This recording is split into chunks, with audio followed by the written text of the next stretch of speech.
For Morrowind or for the newer engines? Because since I know about what they've done to the Morrowind engine, but I'm more interested in what they're actually doing with their current engine, especially now that Microsoft has acquired Bethesda and its parent company.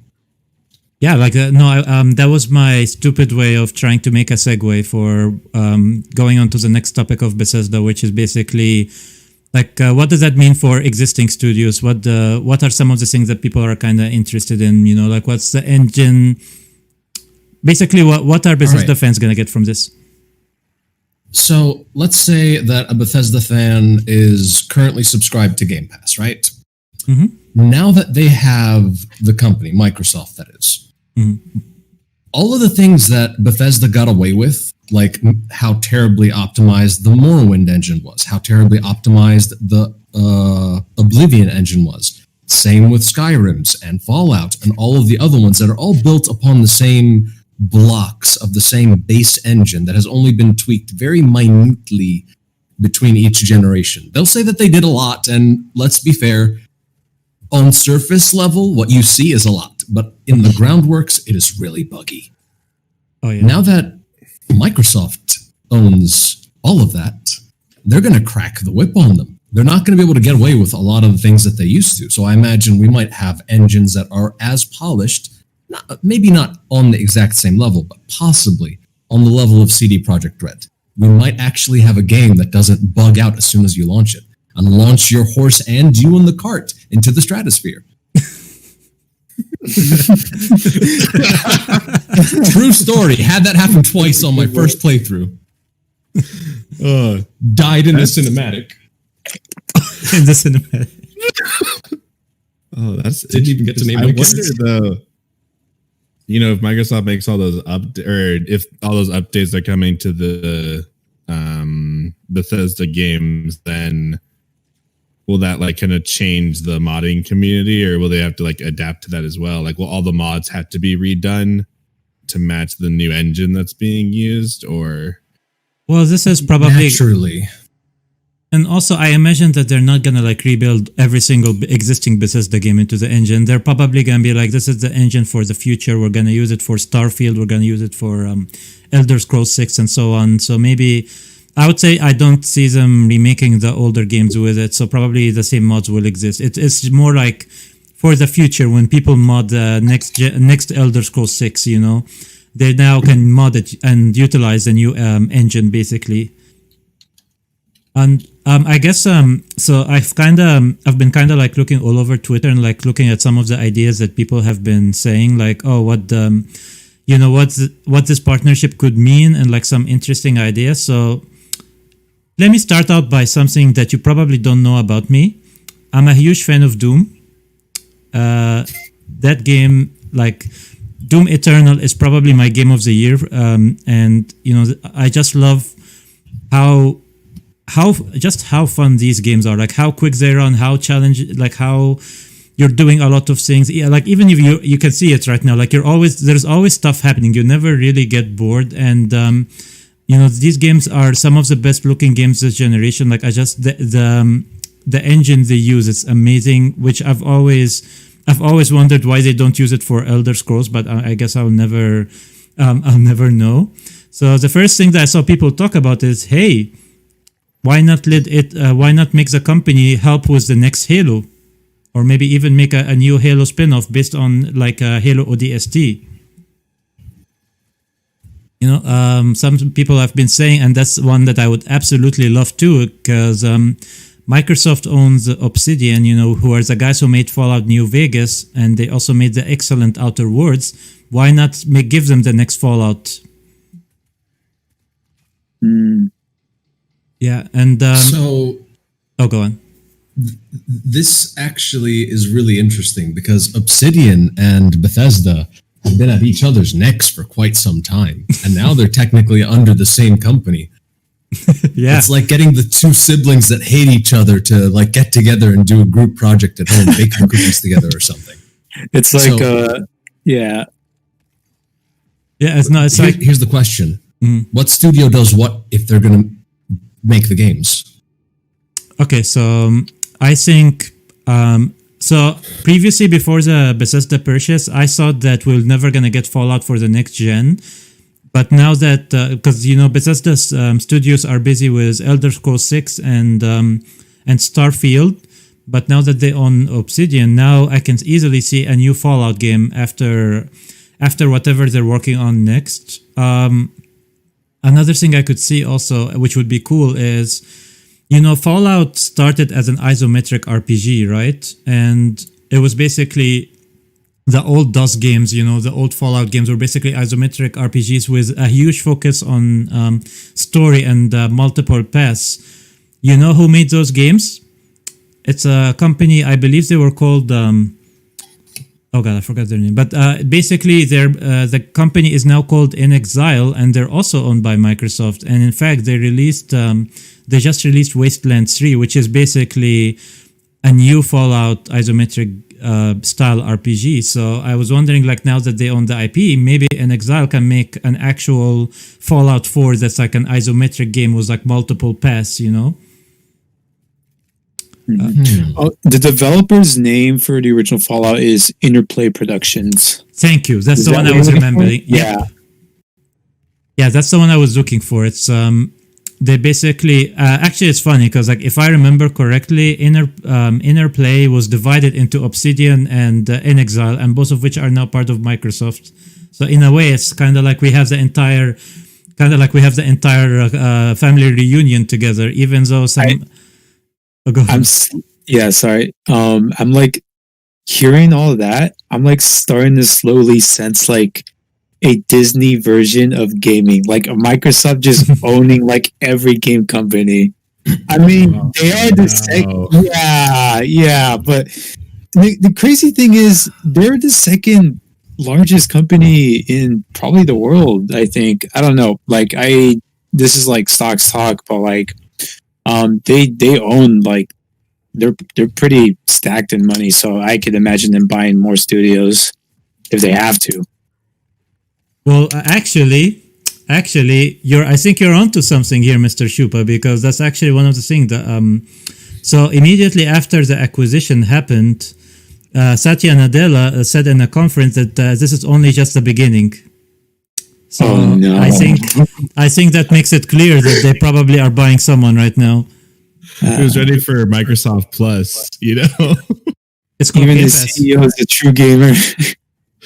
It's called Game Pass, Disney Plus. I'm seeing a pattern here.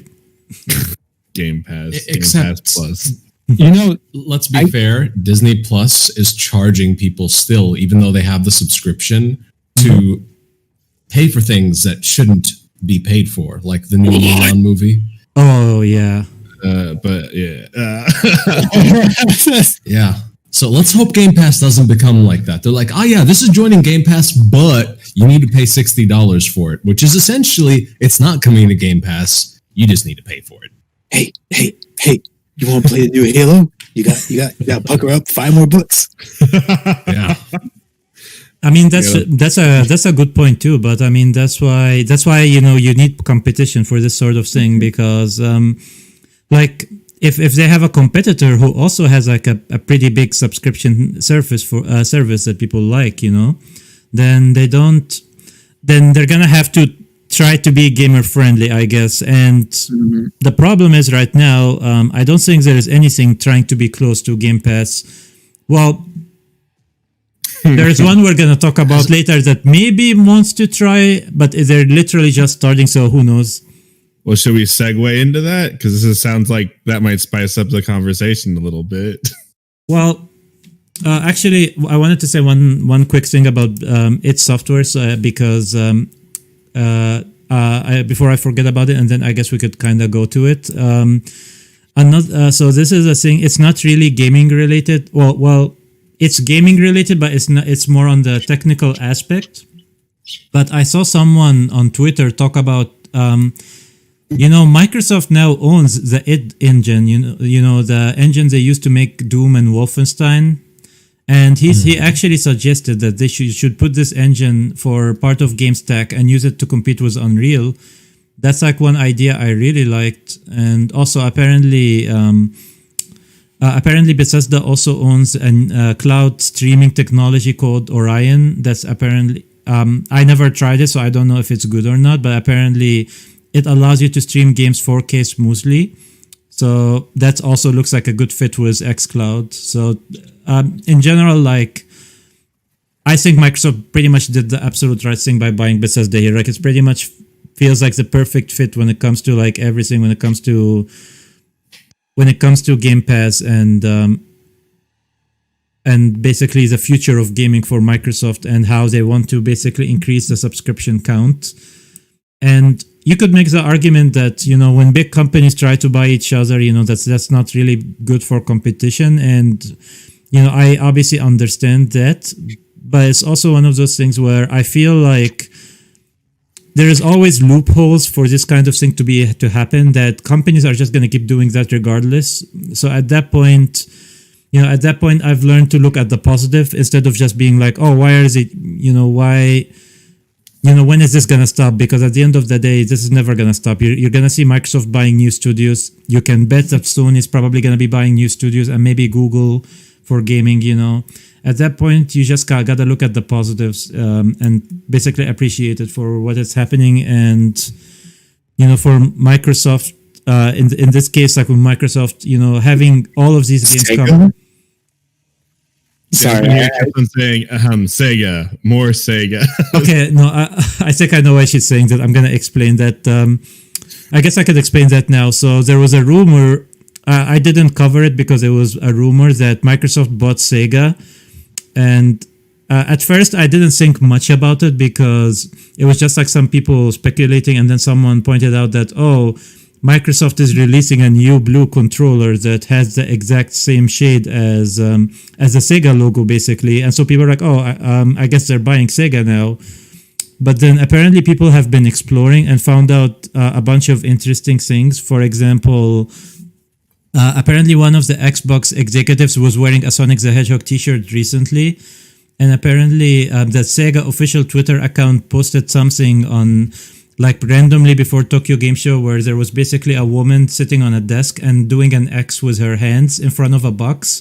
And so basically everyone looked at this and was like, oh my God, Microsoft bought Sega, and they were going to find out about it in Tokyo Game Show. But obviously that didn't happen yet. Maybe it will happen in the future. Maybe it was just a stupid rumor. Who knows? Like, I honestly don't know. These, I like how we're getting into like pretty deep gaming conspiracy theories. Like, yeah, give me the juice. Actually, that's a good. Let me go like quickly, like round table, and kind of get your opinion. Like, if you guys want Microsoft to buy someone, who would it be? And I guess I'm gonna start with you, Mr. Shupa.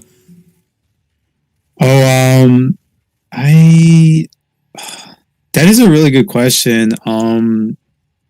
I can think of Sega right now, because they could definitely use a little bit more developer talent. Maybe they could help out with pushing out like projects for beloved older franchises. Like, I know some people want Knights or Sonic games to be a little bit better, and to focus on like more genres. So that'd be pretty cool. I don't know, like I remember like hearing so many rumors about like they want to come back into like the gaming console industry. But at this point it'd be pretty hard. And if Microsoft were to buy them, that would pretty much destroy the idea. Because, you know, Xbox and Gaming Pass. But yeah, that's a thought. I'm pretty sure there are other possibilities, other companies Microsoft can buy, but I want to hear from the others' opinions.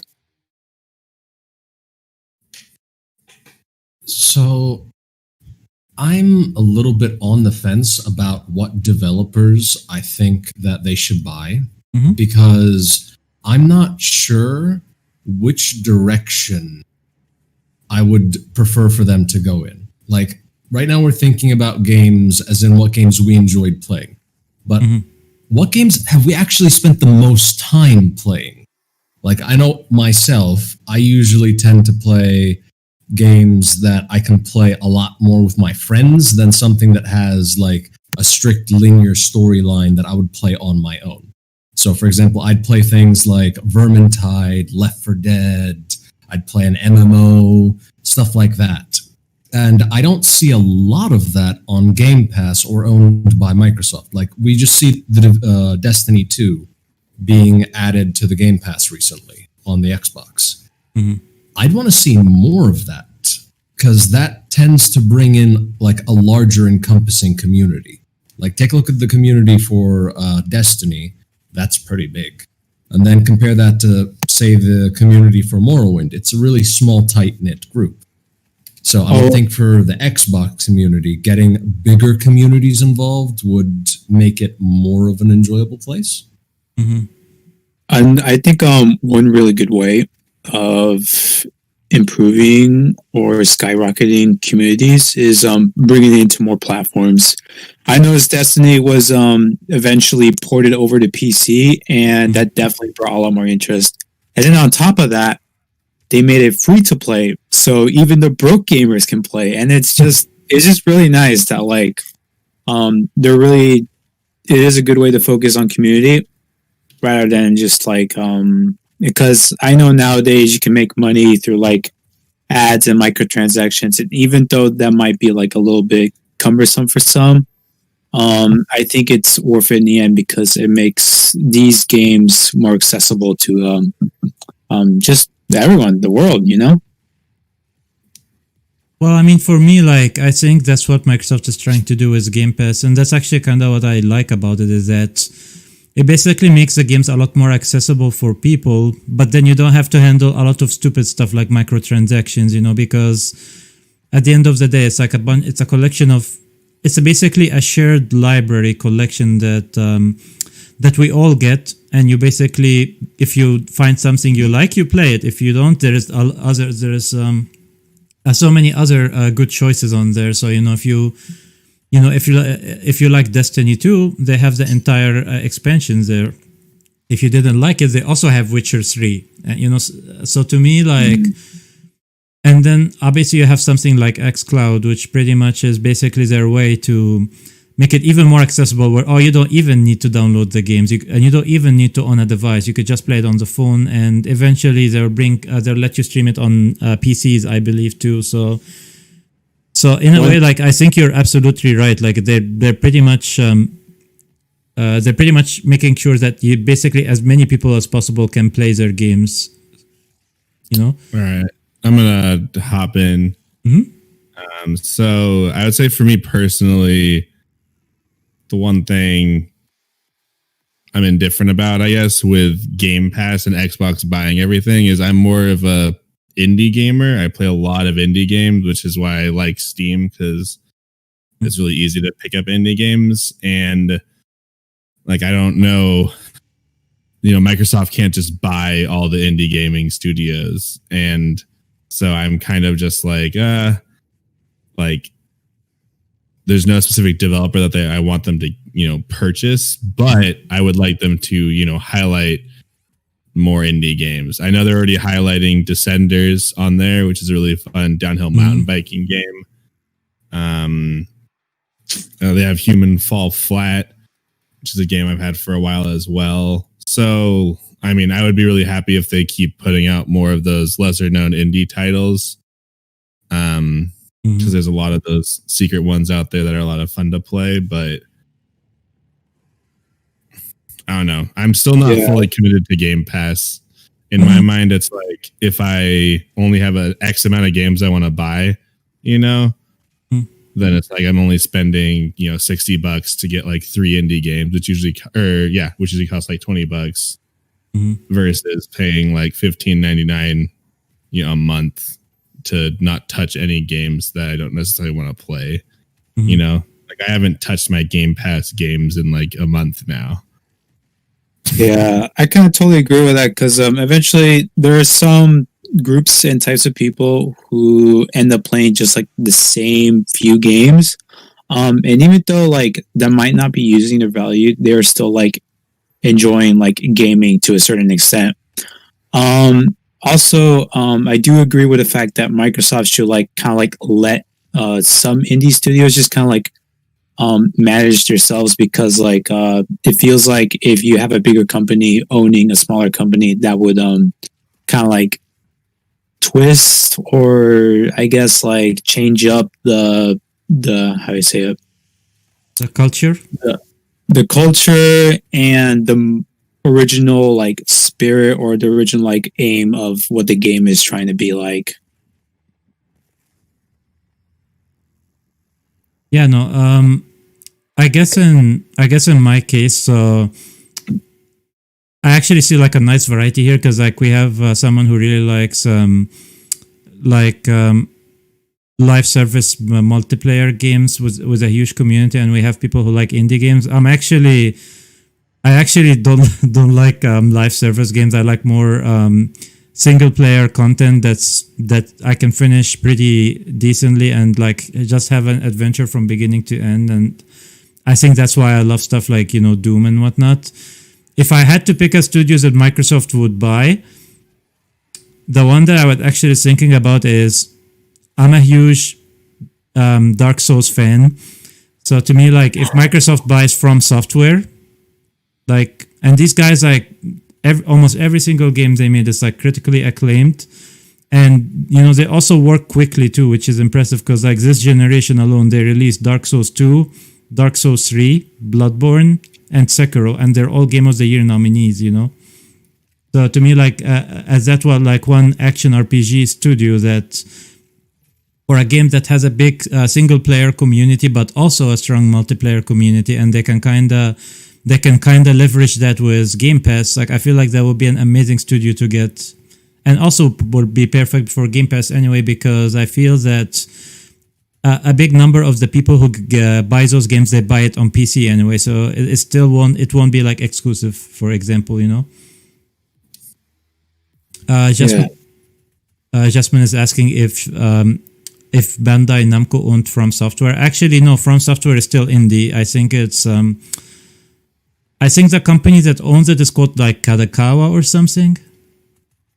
It's just like something weird, yeah, but Yeah, I'm really surprised because I feel like From Software has always been on Sony's side, and I feel like if Microsoft were to buy them, like it feels like I don't know, for me it feels like they betrayed Sony a little bit, because they did start Demon Souls and on the PlayStation 3, and just like going away to a different company.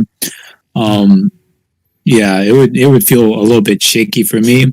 But at the same time, knowing Microsoft, I know they're trying to keep like the games they basically own now, like for example Bethesda. They're trying to keep those games like still like cross-platform.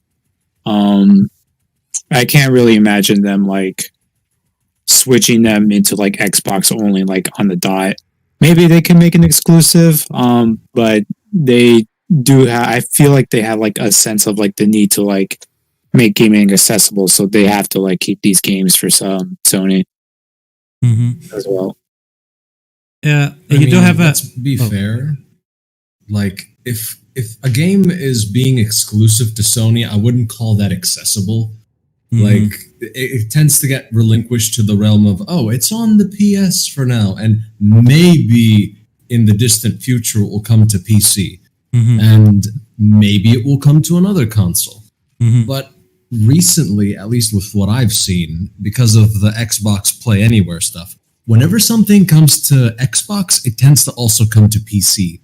So I don't mind if Microsoft acquires From Software, because it means I'll probably get the things on PC and get to enjoy them, where it's much easier for me to do my stuff. Oh yeah, that is a good point. I totally forgot Microsoft also owns like the biggest personal computer operating software. So yeah, Windows. So it's like, okay. That is a good point. And it's also like, as we talked about, like with Game Pass, like you get the extra benefit of Elder Scrolls 6 day one, on the service, which even if you're not like big into Game Pass, because let's say you don't play enough, you can always just like subscribe for a weekend or so, and then cancel it afterwards, and then to try the games you want to play, basically. So in general, like I feel Microsoft has generally done a good job making their games as accessible as possible. It's like, oh, you don't even need a device other than a phone if you have xCloud, or oh, a PC is fine, or if all of this doesn't work, you have the cheapest Xbox version one, which is like $200, I believe, which is like half the price of the PS5. So they've generally done a good job, in my opinion, trying to basically make their games playable on as many devices. Also, I will say there is one case though where I wouldn't mind Sony buying a studio, and that is one of the things that was trending this week on Twitter was basically people wanting Sony to buy Konami. And I actually would be perfectly down for that, because Konami hasn't really made any games recently that if PlayStation buys them, yes, it sucks that the games will be exclusive, but at least now they can make another Metal Gear. Now they can make another Silent Hill. Now they can make another Castlevania. So, at the end of the day, like, I don't think anyone here, like, cares specifically that, a company bought the specific studio. It's more like we're excited about the potential of what we are basically gonna get from it as a gamers, if that makes sense. Mm-hmm. I care. I don't want them to take Konami for the simple reason of, if they take it, I won't get stuff on PC. I hate PlayStation exclusivity because they're extremely greedy with it. I really it's not like, oh, hey, it's going to be here for a little bit and then you can have it. No, it's like, no, it's ours. You're not touching it. It's our toys. You get a PlayStation or you get the fuck out. I wish it was like PlayStation exclusive, but also for PC. Like, yeah. I think that would make things a lot more better. Like, I mean, I feel like the PC game community has grown a lot. So eventually they do have to make these console exclusives available on PC as well. Yeah, and they're technically already starting to do that, because Death Stranding is on PC, the Horizon Zero Dawn is on PC. Demon's Souls was leaked that it was coming to PC. It's only a matter of time that like Sony starts like making it basically constant, like basically immediately starts launching on both PlayStation and PC, because there are markets out there that they don't care about consoles at all. They just care about phone gaming or PC gaming, and that's it. Mm-hmm. And at that point, they're definitely missing out on a huge market. Yeah, I think originally. Who's going? Take the stage. I'll go. I think originally, with the like game exclusives, like that was a strategy they would use to get people to buy the consoles. Mm-hmm. But like with what Mr. Chupa said, with the PC community growing, I think they're starting to realize, well, we can't really make money this way anymore, and so I think the plan might be to start changing it up. And so that's maybe what we're going to see with these next gen consoles, where, it'll come out exclusive, but then after like a year or two, they'll release it on PC or something like that. So maybe we will get some PlayStation exclusives on our beautiful PCs, and that would be pretty cool. We actually have one upcoming, and that is Final Fantasy 16. I think that one's coming to PC, so I'm pretty excited. It is coming to PC, yeah. Although I don't think that's because of Sony. I think it's because just Square usually likes to release their game on every platform, and then Sony basically came and was like, no, don't release it on Xbox. And then Square Enix is like, okay. Well, so here is the thing about Square Enix, and is that apparently they're scared of taking risks anymore. It's the way that basically I've seen like video game analysts talk about it, is that basically because apparently Shadow of the Tomb Raider didn't sell well, and because of Deus Ex didn't sell well, that apparently Square has been doing this strategy where basically they only make games that sell like really well, and for games that they're not sure about, they make them exclusive for PlayStation so that they can get the extra money, So probably we'll be getting Kingdom Hearts, we'll probably be getting Final Fantasy, we'll probably be getting a new Nier, stuff like that, because these sold really well. But for other stuff like this, like Final Fantasy 16, I thought 15 sold well. Maybe I'm wrong, but I guess they felt that getting the money to make it exclusive was worth it. But to me, like, that logic never really made sense because, you know, if your game didn't sell well the last time, shouldn't you be pushing for it to come to more platforms this time, you know, and just push the marketing further instead of just making it exclusive and then basically alienating some of your fans, you know, especially that Final Fantasy 15, from what I heard, it sold well on Xbox. It sold probably a lot more on PlayStation, obviously, but on Xbox, it already, like, it sold decently enough. So, and they did this already with Final Fantasy VII Remake, which I have no doubt would have sold really well on PC and Xbox. Like, I have zero doubt about Final Fantasy VII Remake being like being like one of the best-selling titles of the year if this has happened. I feel like I don't know. I feel like given the trend of how Square Enix is releasing their games, I feel like Final Fantasy VII Remake and some of their games, they're actually going to come out on PC. Like Jasmine said, the games that we mentioned before were timed exclusives. Re-releasing them on PC or next-gen platforms definitely boosts sales and also like gets these games like in the hands of more players. So if Square Enix keeps this up, yeah, I mean, I'm down for it. I mean, I just hope like the time exclusivity isn't too long because, you know, like I'm a PC gamer, but I would love to like play new games like Final Fantasy 16, which looks really gorgeous on PS5. Yeah, that's the thing about time exclusives, that you don't. It's typically a year, but you don't always know for sure. You know, it might be less, it might be more. I think it's all a matter of supply and demand. So let's talk about the exclusivity thing, like, really quickly. Yep. Like, the thing that made the biggest splash in recent times, in my opinion, especially when it comes to exclusivity, was the whole Borderlands Epic Games Steam thing, right? Yeah. So,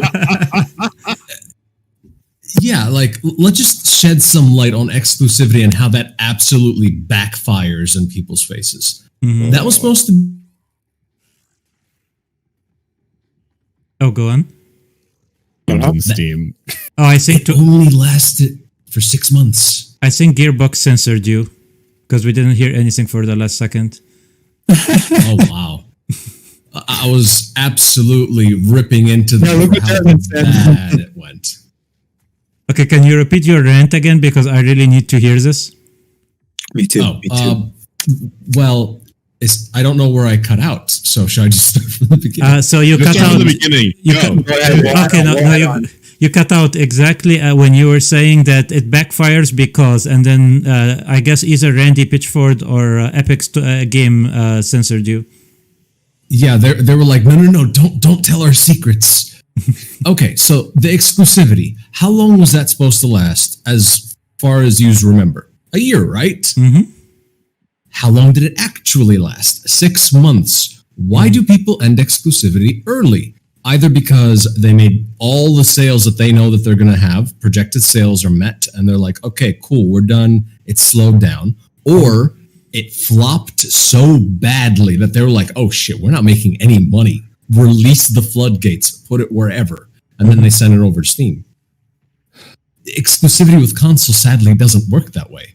You need to be able to have the engine and stuff work on the other system. Mm-hmm. It's not like, oh, hey, it's a computer game. It will work on a computer. All that's different is the launcher. No, it's completely different engines working on completely different systems. This is why exclusivity on consoles scares me. Mm-hmm. It's much trickier to just be like, oh, hey, the sales aren't working here. Okay, onto Xbox, onto PC. Mm-hmm. Completely different environments. Yeah. Well, to be fair though, like I think a lot of consoles nowadays are trying to be, they're not exactly the same way, but they're trying to be basically kind of like PCs in a lot of things because, it didn't seem to take Sony that much time to port Horizon Zero Dawn to PC. Pretty much pretty much from the period when we started hearing the rumors that the game is coming to PC and the actual release, we've pretty much heard it's been pretty much only like 4 months. So, so to me, like that actually makes it more offensive to me that they actually try to act like, oh, we just can't port the game easily, or we have to make it exclusive, because it's like, the only situation where I understand that is if you're like an indie developer with a really, really small team, like I guess like Fall Guys, the game is not on Xbox or Switch, it's only on PC and PlayStation 4. But I understand them doing that because they're clearly a smaller team. They clearly wasn't sure if the game is going to be as big as it, as big of a hit as it is. And, it is a huge online game that probably would require them, to already research a lot.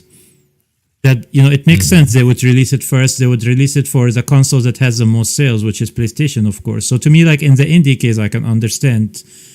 But then for stuff like, Final Fantasy VII Remake, and even Xbox did this too back in the day, like when they did it with Rise of the Tomb Raider, it's like stuff like that. It's like, we know you can easily port it. That it's just a money deal.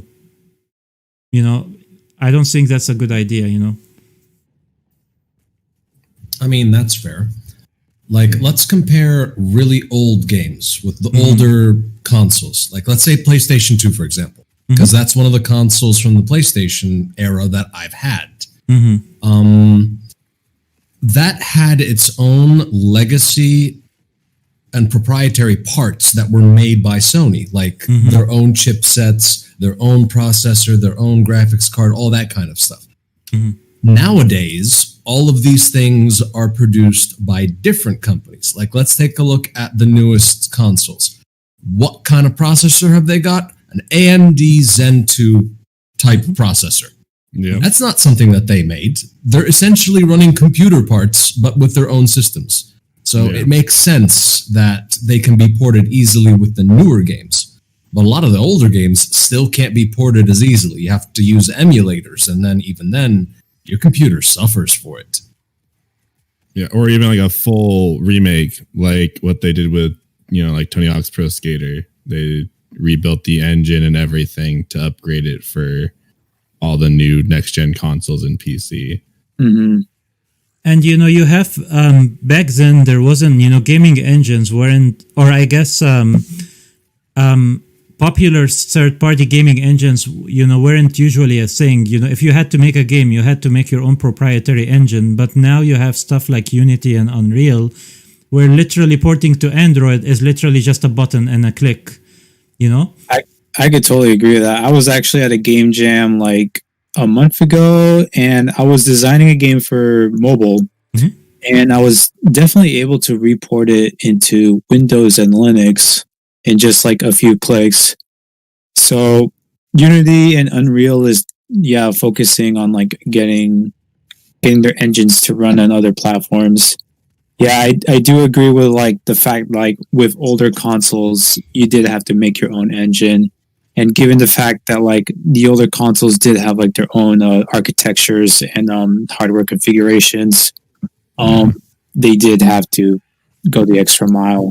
Yeah, especially the PS3, which was like the Skyrim ports for the PS3. Like, let's not talk about that. I mean, something cool actually with Unreal Engine that I know of is I think there's a community that remakes old games in Unreal Engine. You can look at like Super Mario 64 made in Unreal Engine. I think they have like The Legend of Zelda, Majora's Mask in Unreal Engine. And actually, Tony Hawk's Pro Skater, they didn't rebuild the engine. They just switched to Unreal Engine 4. So yeah, I don't know. I know there's a community behind it, so maybe that's what we're going to start seeing. They're going to be like building the games, older games, in these newer engines, because they probably have all the models and stuff still and the art, and it's just an easy like, oh yeah, let me just import this really quick. Yeah, and then what's pretty insane right now is you literally have games like Dreams, which is literally a game engine hidden within a game where you can make your own game and share it with other people. You know? Have y'all seen the Avatar: The Last I was Airbender? going to mention that. Yeah. Yeah, that's like one of the greatest community-made things I've ever seen in this damn planet. That it looks amazing. Wait, what happened? Oh, you haven't heard? No, I haven't actually. There's someone with help from a couple other people that has been making a Avatar: The Last Airbender like open world game, pretty much, where you can play as all the characters. You can play as Momo as well. Oh, really? Have all the bending I'm and stuff sold. like that. And it was, I remember actually, this person started making it when Dreams was in like early release. Like, because before Dreams came out, remember Hassam? You know, I like pre-ordered it. We both were talking about it before it came out. And there were already videos out of people that got early access to it. And that popped up in my like YouTube feed. And it was like, someone is making Avatar: The Last Airbender. I was like, what? Yeah. And it's like fully developed now. They actually have, I think, almost all of the world built out. Like there's Ba Sing Se that you can go to. They built out the North Pole where, you know, Sokka and Katara are. Yeah. And then all the like animations with the bending looks pretty freaking awesome as well. It's legit. It's so cool. Yeah, I could like just looking at the trailers nowadays, like I can totally believe it's actually a separate game from Dreams. And the crazy fact that like they built an entire game inside another entire game is just mind-boggling. It's amazing. That sounds like someone went inside my brain, found out what's the secret game that I want happen, that will probably never happen, and then decided to make it themselves. I have to check this out. Yes, it's definitely a game worth talking about for sure. And we actually didn't have like many Avatar games back in the day too. Like they weren't really popular, and like I know the Xbox One was like a little clunky. And one little fact about that Xbox Avatar game is that like you could definitely get like 1,000 gamer score in like 30 minutes just by like performing 50 combos or something. Like it has the laziest achievements you can think of. You really want to boost Sounds your like gamer Steam score. achievement farming. Yep, $5 to boost your gamer score at a GameStop. Why not? I actually just realized, I used to have a PS2 Avatar: Last Airbender game, but the problem with it is that it was actually originally a Wii game, and someone from Nickelodeon decided it was a good idea to try and translate the motion-controlled Wii game to a PS2 game, and it had like some of the worst controls I've ever played in a game. You know, that sounds pretty tough. But now that I think about it, like designing a game originally for motion controls and then trying to port it into like traditional controls, that must be really hard to do, actually. That's why you make it its own game, you know? Yeah. but that requires effort and money. Mm-hmm. And Nickelodeon certainly doesn't have money, you know? Or a lot of good talent and self-motivation, I guess. So actually, a little bit off topic, but when was the last time Nickelodeon did any show that was interesting? Because like I actually don't hear much about them anymore, so I honestly don't know. Isn't the recent SpongeBob game that the only thing that came out that was worth mentioning? Oh no, I was talking about like the shows, yeah. But that one was decent. Yeah, maybe I'll just like search Nickelodeon shows really quick and see what I can find. We are taking a break from Campfire Bytes, and now we're doing Campfire shows. I mean, hey, we cover shows sometimes here. Oh, go on, sorry. Surprised Nickelodeon's alive. Yeah. Who watches TV nowadays? I don't know who does either, to be fair. I honestly... Most people stream online, I guess. The only TV source I use is like Pluto TV and then like the local satellite thing. Because I used to have Comcast, but then eventually, like a bunch of other people, we decided like it's not really worth it because it's expensive. You got the fees, and we got Netflix and Disney Plus, and everyone's trying to like move into like subscriptions. Yeah, I just got Crunchyroll, and then with like the phone plan, my family's phone plan, we get like Disney Plus and Hulu. But other than that, like we legit have an antenna on all of our TVs in my family. So like we don't even have cable.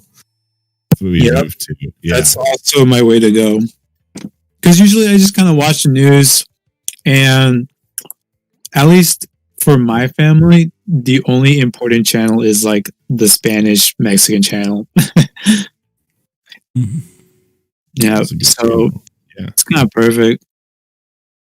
Also, Jasmine's comment on the catching up with reality TV show at the dentist office. Yeah, you just might as well like use other people's like cable service. Not anymore though. With COVID, they don't got anything playing because you don't sit in your dentist office anymore. Oh, that is a good point. I just realized we still got a few topics to cover. Should we move into the next one? Yeah, we should. Yeah, Here we go. yeah, we should. But luckily, most of them I don't think we'll be talking that much. But then again, I might be wrong. Okay, I'm always surprised with that. Here we go. Here's the weekend schedule for Nickelodeon. We have group chat with Jaden and Brent, Okay, no. Megamind, Power Rangers, Beast Morphers, and How to Train Your Dragon. Power Rangers is still a thing? What? It never went away. Okay.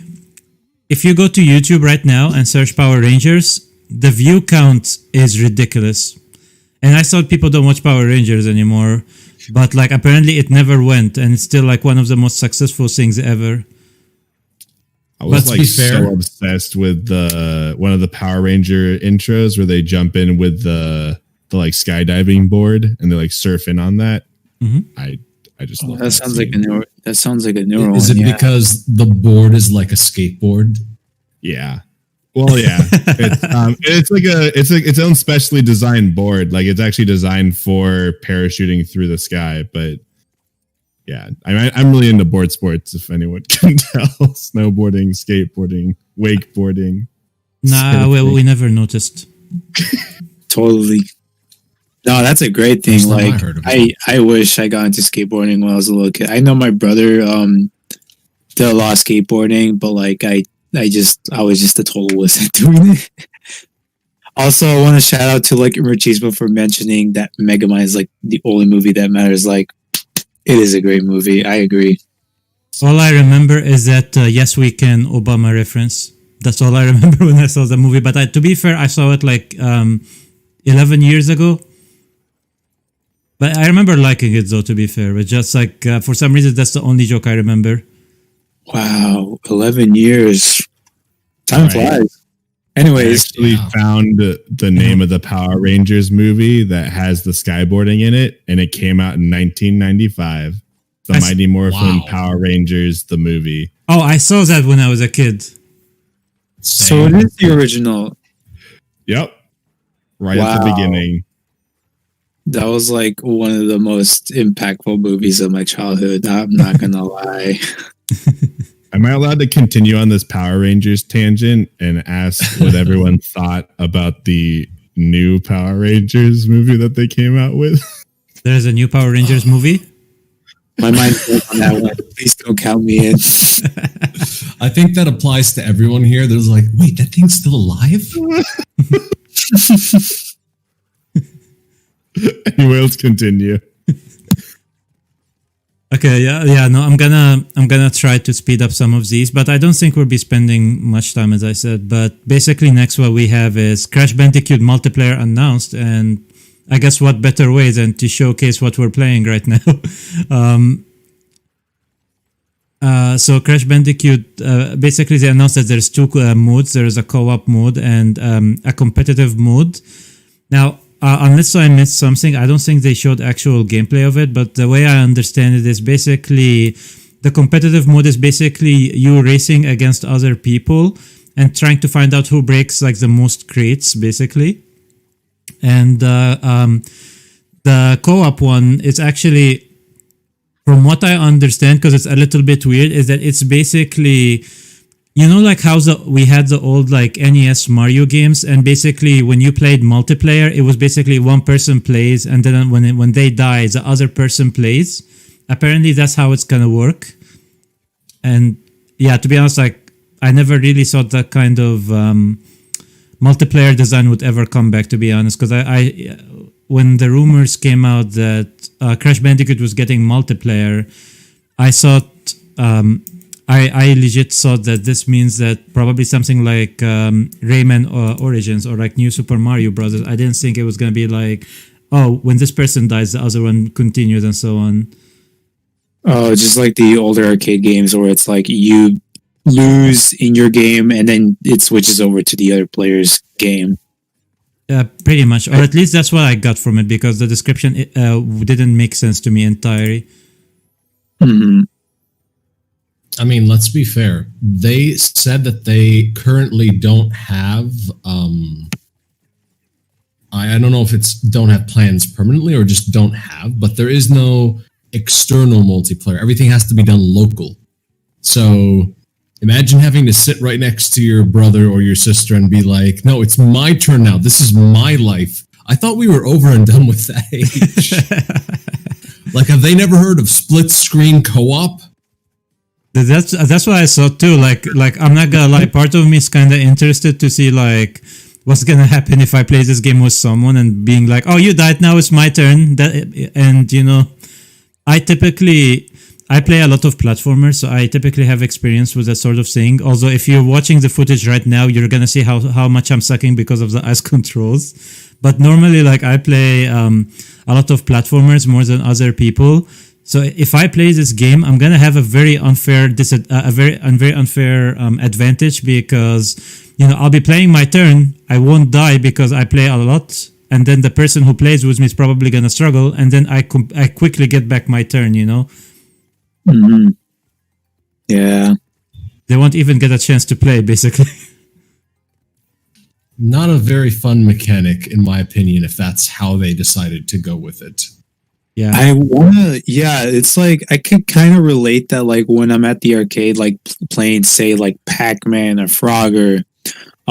Usually most of the older arcade games, for multiplayer, you basically play your own game, and then you die and you switch to the other player. I always feel bad, like if I spend like at least like 3 times more than they do playing, and then like they run out of lives like sooner than I do.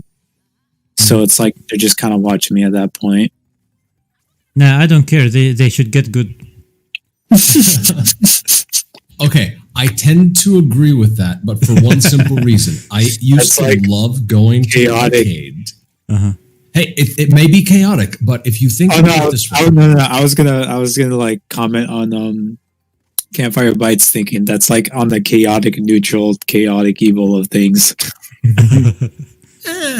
He wishes that person would get good at the game that they enjoy playing. That's completely fine, if you ask me. Anyways, someone who spent several hours in an arcade, I can tell you, getting good at a game is a pleasure. Oh yeah. Anyways, your comment? I totally sorry for interrupting you. Whose comment? I think you're talking about Doc, right? Yeah. Oh, okay. I forget. In that case, I guess, should we move into the next topic, or do we still have thoughts about multiplayer? Does anyone have anything? Over with Unicorn, I didn't hear you say much. If you have anything to say about Crash. I was watching the intro to Mighty Morphin Power Rangers, so I just... He has more pressing matters to attend to. Hey, I like your thinking. I mean, that skydboarding scene, though, I was entranced. And then it's followed up by rollerblading, and they do some cool tricks, so, you know. You know what I thought? Wait, have you played Sonic Riders? No, I haven't. Oh my gosh, I gotta show you. It's got like hoverboarding gameplay, and like I know you like skating and like board games or like boarding board games. So, anyways, just don't play the Kinect one, the one where you have to hold hands with your partner. 100%. No, not even. Yeah. I mean, yes, do it. I love Kinect games. You know, I love them. They're like the best family-friendly games because all Kinect games are typically broken, and it just makes it even more fun. You can't even use the menu. Really? The menu. I never had the menu. with the menu. Oh wait, in the Sonic game? Yeah, in the Sonic game, yeah, you can't even use the menu because like it's so hard to control. I'm just glad I'm able to like at least navigate at that point.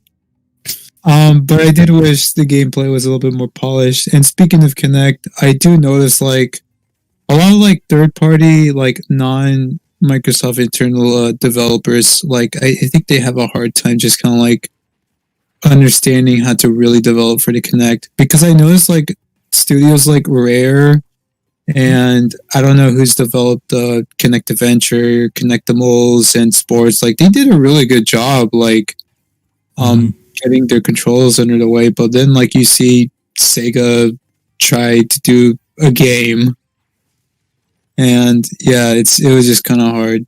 Konami did Dance Masters. The arcade version is pretty solid. Like they have really good controls, and they managed to port that up pretty well for the Xbox. But it still was pretty buggy because how do I say it? Yeah, they did have a dance game for the Kinect, Jasmine. They tried to like I said, port it into like Home Kinect. But it was kind of hard to like get it perfect because like it was originally designed for one stationary place. Mm-hmm. Just don't touch Sonic Kinect or Dragon Ball Kinect. That's a good closing fact. Actually, one interesting thing about the Kinect, from my knowledge, is it's actually used a lot for research. It was like really great for like tracking and stuff like that. So people started making like stroke rehabilitation, almost games around them to help people with recovering from like a stroke and stuff like that. So I just wanted to add that side note, which was really cool. Is like the Kinect ended up being used more, well, from my perspective, because I did a lot of research. It was used a lot for just, you know, helping with rehabilitation and stuff like that. You know, I was literally just thinking about that, and I could totally agree with you. Like, I'm really glad like gaming peripherals can still be used for like, you know, like benefiting like medical purposes or like doing research and stuff like that. Like Microsoft has, I think, since they also developed Windows, they put out an SDK or developers kit for working with the Kinect on Windows and Xbox. And yeah, like I see a lot of like third-party applications being used, utilizing the Kinect's power to like do a bunch of other things you can't really do with just like the gaming side of Kinect. Well, I also know that apparently some AA developers use it as motion capture. You know, like if you want to make animation for your game, you can actually use a Kinect and kind of animate yourself this way. Obviously, it doesn't track your face, but it tracks your body pretty well. Yeah. But I guess let's go next to our topic, because I think we still have... I would love to talk more about the Kinect, but we should get through this list. Yeah. Okay, so I guess let me get the Amazon one out of the way, and then we'll pretty much end with Tokyo Game Show as a whole. So Amazon decided that they want a piece of the gaming subscription service pie, and so they announced Amazon Luna. Now, the way I understand it is it's basically a mixture. It's a little bit of a mixture between Game Pass and Stadia. It's kind of like Game Pass, where there's a basic subscription that's basically you can buy and get like 100 games. And they also have this thing where apparently it's also kind of like cable, where you literally you can have like a channel for every publisher separately. So you can subscribe to like an Ubisoft channel and be like, okay, every Assassin's Creed game comes to the service day one and so on. Now, I looked at the lineup of the games. They're not bad, but most of them are pretty smaller scale games that you probably could already buy on your own. The most impressive thing I've seen on the list is they have Control and Metro Exodus. But for me, like, I feel it's at least a good first attempt, because even Game Pass, when they first started, their lineup was mostly smaller scale games, you know? And there's stuff there that's interesting, like they have Sonic Mania, and they have the Shantae series, which is a pretty underrated platformer. They have oh god, what's it called? Are they? Oh, go on. Sorry. Are they like working with Sega on those titles actually? Some of them are Sega, because I believe Sega and 505 are the biggest publishers on the list, because they have Sonic Mania, they have Panzer Dragoon, the new remake, which is, from what I hear, is has its fans. They have. I don't think they have like the AAA ones, or like I don't think they have Yakuza like Game Pass or so on. My opinion, as I said, pretty better than Stadia because it has a better lineup, but to me, like, I'm not a fan of the aspect of it being kind of like cable, because, you know, a whole point for me for something like Game Pass is it basically introduces you to new genres and new content. If you're going to have to subscribe to every single company differently, that's literally the one thing I don't like about cable. And to me, like, I don't want to subscribe to just Ubisoft and so on, because, you know, at the end of the day, every AAA publisher out there, with few exceptions, usually has like only one or two games I really care about, and the rest are usually I don't. So I don't really feel motivated to subscribe to every company, you know, individually, you know. It really feels weird because, like, just hearing all of that, like, it's like we're going back into like buying like stuff like HBO, Showtime, and Stars on like Comcast or something. Yeah, it's going to end up pay to play for your games. Like, I want to play, let's say, one of the newer games. Let's assume Elder Scrolls 6 gets on there. Oh, you need to pay $50 each time you launch the game. Can you imagine how terrible that would be? Yeah. Also, do you guys remember pay-per-view shows? Yeah, I do, which was what this idea was based on. This is like literally all reminding me of like the whole purchase models cable providers have been doing. I see that you just subscribe. I see that you just subscribed to Ubisoft. Would you like me to throw Konami in there?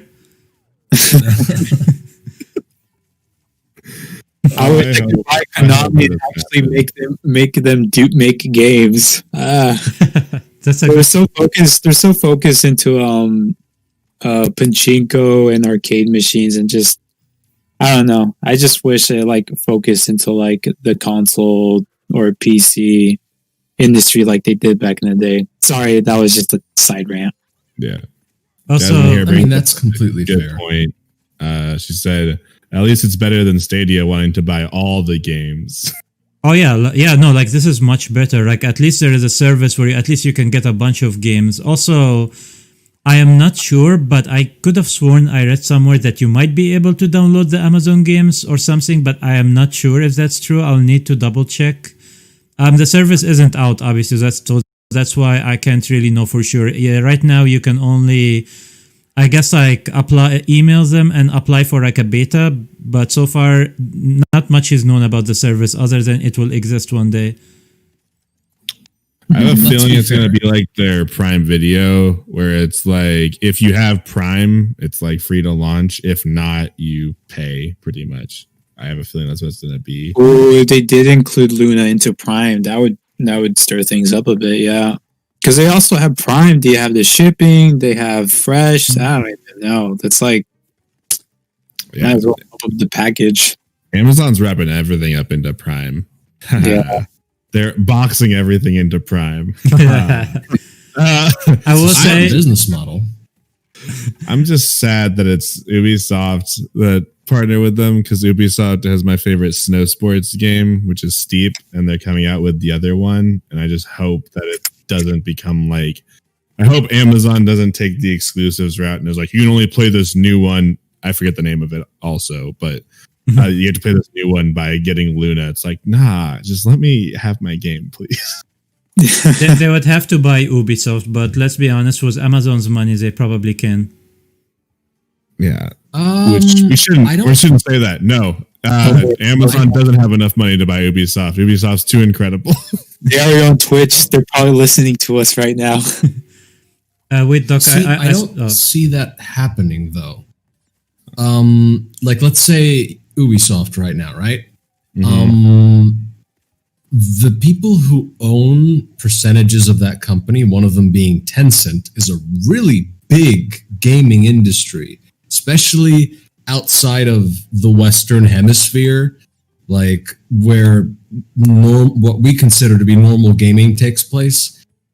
Over there, Tencent controls everything. They control pretty much the entire gaming market. They already have 5% of Ubisoft. They're not going to let go of that. Oh, yeah. And they own, what was it, like 40 or 50% of Epic Games, so the Unreal Engine and everything. Oh my gosh. Yeah, they own a lot of companies. Some people might say it's fractional, but still, they're kind of monopolized the complete Eastern gaming front and are slowly creeping into ours. Yeah, because they also own League of Legends and Warframe, I believe, right? Yeah. Yep. They, I think, Riot Games completely owned by them. Now that they have multiple games, yeah, like Valorant. Oh my god! They're just owning more. Yeah, I follow. They're just slowly creeping in. We're gonna get targeted. They're gonna come after us for pointing them out. I follow. They're gonna buy the stream.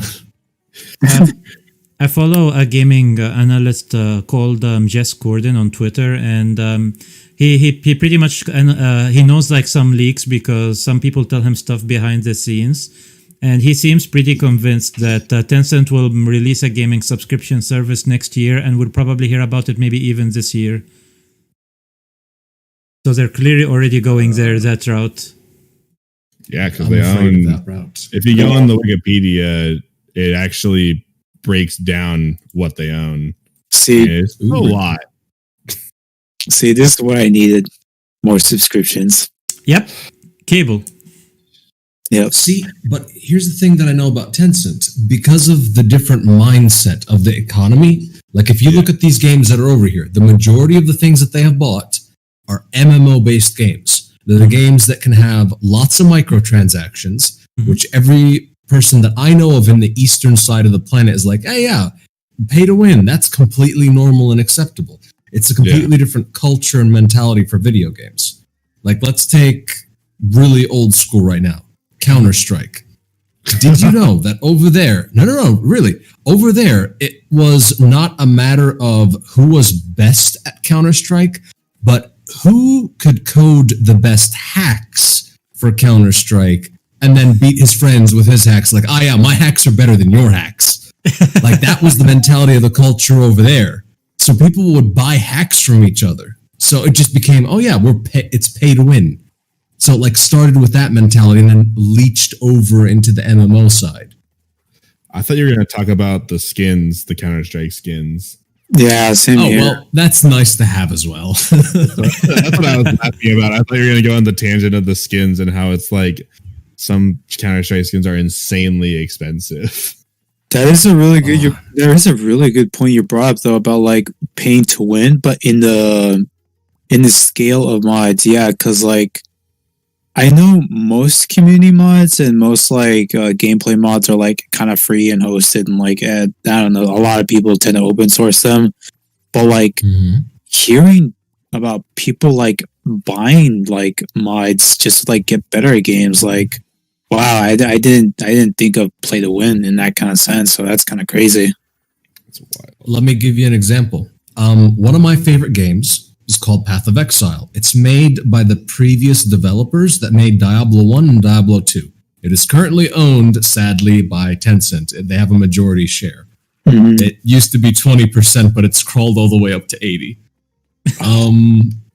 A game I absolutely love. It's a game I absolutely love. I play it every single season. But one of the things is, when Tencent bought it, they introduced pay-to-win mechanics where, not in the main branch of the game, which the rest of the world can enjoy, the branch that is available in the Eastern Front in their things. So things like they added pets that can pick up loot for you, that sell things for you, speed modifiers so you can go through missions even quicker, stuff like that. Like the things that you would generally be like, oh yeah, this belongs in a Korean-type MMO. Yeah. So it's like, why? Also, Jasmine is asking if Pass of Exile is on Game Pass. It's actually free to play, I believe, right? I was actually looking at it it is. right now, and it looks like it is. Yeah, it is. Yep, And it's available on Xbox One, Steam, and it's going to be available on the Series X and S. Yeah, I hear they're releasing a really big update.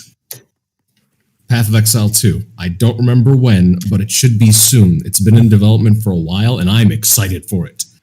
Ooh. The game has 10 story acts. They used to be 3, and then after you beat the 3, you would go to a higher difficulty, do 3 more, higher difficulty, do 3 more, and they were all the same one, just higher difficulty.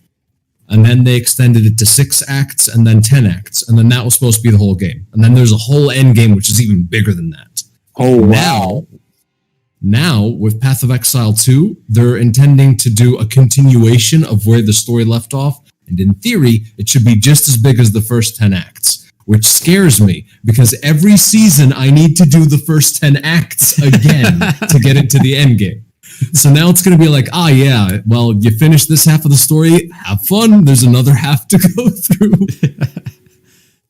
Yeah, I hear that I hear a lot of people talk about Pass of Exile and Warframe as potentially the only good free-to-play games, or at least like how free-to-play games need to be done right, basically. Warframe, I could definitely agree. It's like one of those fewer free-to-play games that are actually like pretty fun to like grind and just kind of like play with your friends. I love Warframe. It has really good cosmetics, and I think it has way too much stuff to do. Like I know my friend has like spent like at least 900 hours on the game, so there's always something to do in Warframe.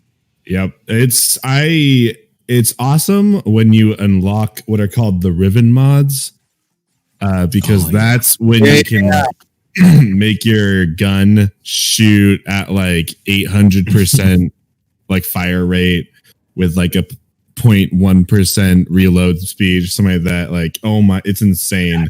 Yep. Yeah, and it's a pain to grind for those Riven mods though. But my favorite part about Warframe is it can reward you for grinding. So if you don't want to put any like real money into the game, you can actually sell your items and get that. It's called platinum. They're like real money to fake money currency, and then there's credits, which is just the in-game currency. But yeah, and so people will like be able to make like 400 platinum by like selling a certain Riven mod, or even I've seen Riven mods go for like 5,000 platinum if you get a good roll.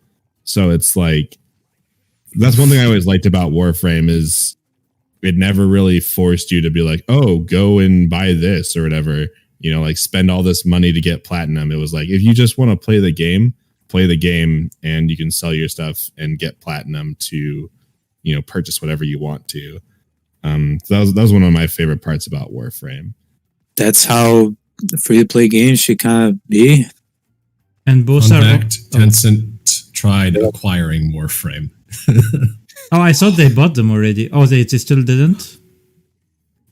I think they're still in negotiations, and they haven't, but I didn't exactly follow up with it. Because I don't play Warframe that often. I still have, like, a Rhino set and a Loki set and a whole bunch of Riven mods that I don't use, just sitting there worth hundreds of plat. I promised to give it to one of my friends, but I can't bear to download the game. It's a big game to download. And they just released an entire like new open world too, so it's even bigger now. They keep expanding. Well, if you watch one of the videos on it, like that's what they keep doing. They're like, we're free to play, so for us to stay popular. Stagnant. Like we need content for people. Yeah. Anyways, I think we have like 10, 15 minutes left. Let's cover the Tokyo Game Show stuff. So basically, as people know, the Tokyo Game Show is happening. Technically, it is still going, and there's a new Yakuza game that will be announced tomorrow. But we figured we'll cover it now, since most of the announcements seem to be kind of finished, and whatever we didn't finish, we could cover it later. But basically, there are some things worth talking about here, and the first one is Nier Replicant, which is, from what I understand, a remake of the first Nier. Only it's actually built from the ground up. Is actually coming in April 22nd, and I don't know about you, Nier Automata is one of the best games I've ever played, and I agree. That game is absolutely amazing. And the sequel, I hear that the original Nier had like some pretty cool ideas, but unfortunately it didn't deliver on some of them. And so this is, I guess, their way to basically remake it and basically fix what wasn't working and keep the stuff that people actually liked, And also, like, now that we're like, I don't know, I don't remember when it was released in 2010. Now that we're like 10 years ahead, like mechanics, engines, and the platforms have evolved. So it's like, this is like giving the developers a second chance to like make the game like closer to like what they originally intended it to be. I don't if you guys like when after the show, like if you guys could watch the trailer, the game does look they seem to be delivering on the graphics, certainly. Like I'm certainly down for it already. Mm-hmm. I also saw the trailer in the showcase, and I actually I'm in love with the visuals. Like I really like it. I spent like a few hours in Automata. I borrowed a friend's copy, so I didn't have the chance to play on my own. But I really loved how fluid and just kind of like engaging the gameplay was. I think Platinum Games developed that one, and they've also developed one of my favorite hack and slash games, which is Metal Gear Rising. I gotta give them mad props for that.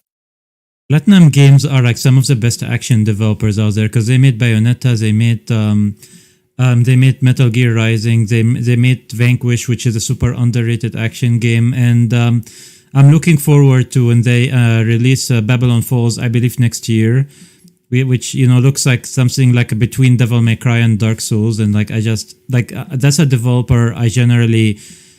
If they were their own publisher, I would probably subscribe to their channel. Let's just put it this way. Like everything they make is gold. Yes. And the director, Hideaki Kamiya, he's just always on top of his game. And he blocks people on Twitter a lot. Yeah. On top of his game. Yeah. You gotta block people on Twitter. If you don't do that, you're not tweeting. Yeah, pretty much. If you go on, last time I checked his Twitter account, like I think his pinned tweet is basically like, all right, if you do any of these, you're blocked. And he has like a list of 25 points, basically. Like I don't remember all of them. Like if you try to tag him, he blocked. If you try to do any, it's kind of funny and kind of, it's kind of funny when you like read the whole list. Speaking of new games at Tokyo, Resident Evil 8. I don't know too much about that, but I was just wondering what your guys' thought on that game so far. Another one? Yes, we are getting another one. This was revealed at the PS5 showcase a week or two. Oh, my heart. Yeah. I can't tell. Oh, no. I can't tell if you don't like the games or if because you played them and you enjoy the horror that your heart can't handle. That's a good point. I have played the majority of the Resident Evil games, and I just now, like about a week ago, installed Resident Evil 7 on Game Pass because I now have it on Game Pass. It was the one that I had not played thus far. I love the fact that it's gone back to the roots of the first two games. I hate the fact that I have not enough ammunition ever. But hearing that it is going to be on the PS5 makes my heart ache because it means that I will never get to play that game until at some point. I will never get to play that game until at some point. Oh, don't worry, it's coming. It's coming to all platforms. PlayStation announces it, but don't worry, it's coming. It's coming to all platforms. PlayStation announces it. Oh, thank God! Yeah, you're good. You're good. We're the source of your good news. Thank God! Yeah, you are my sunshine. We're the source of your good news. And speaking of you are my sunshine. You make me happy. And speaking, guys are great. And speaking of sunshine, guys are great. There's a game I wanted to talk about called Nexomon Extinction. Speaking of sunshine. Now, I don't know if you guys have seen this game. Talk about called Nexomon Extinction. It looks like a really I don't know if you guys have seen this game. Style indie game. I am really like a really of that game. Pokemon style indie game. The game apparently is out. The visuals apparently it came out like last month, and the game apparently is out too. Like apparently it came out like this week, I believe. And this was an announcement that was coming. This game was not on my radar, but like I was really impressed by it. And I don't know if you guys got this game was not on my radar, but like I was really impressed by it. And I don't know if you guys got the chance to see it. Nexomon Extinction. Yeah, Nexomon Extinction. Yeah, consoles. Nexomon Extinction. Yeah, Nexomon Extinction. Yeah, I have seen it. And I thought that it was like a really bad ripoff because as soon as I saw that it was logo, I was like, really bad. Man, they sure ripped off. As soon as I saw the logo, I was like, Pokemon Sword and Shield. Man, they sure ripped off. That was the first thought in my head. I was like, Pokemon Sword and Shield. Like that was the first thought in my head. I was like, that is the same character. This must be some really bad indie thing. As like, no, it's actually this must way better than I imagined. No, it's actually way better than I imagined. I did not give it a chance. This is like literally looking at storyline. The Google Play and Steam reviews, and it looks like a lot of people have like good times with it, and it looks like a lot of people have like good times with it. What the next gen Pokemon should be like. It looks very cool. Like it looks like what the next gen Pokemon should be like. I'm watching the trailer, and I'm watching the trailer, and it's gonna be a lot of fun. I just had to agree. Yeah, I think it's gonna be a lot of fun. Looks amazing. And it's already out, but I didn't know that. I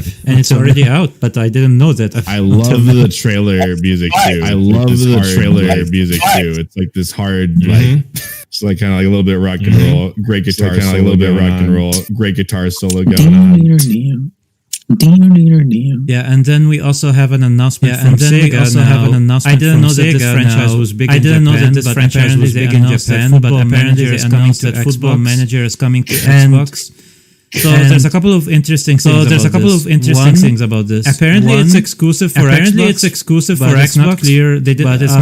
It wasn't entirely clear why, but apparently someone asked the producer on Twitter, and he basically said that Microsoft requested it for Game Pass. Okay. I'm like, so I guess it's exclusive because Sony never asked for it.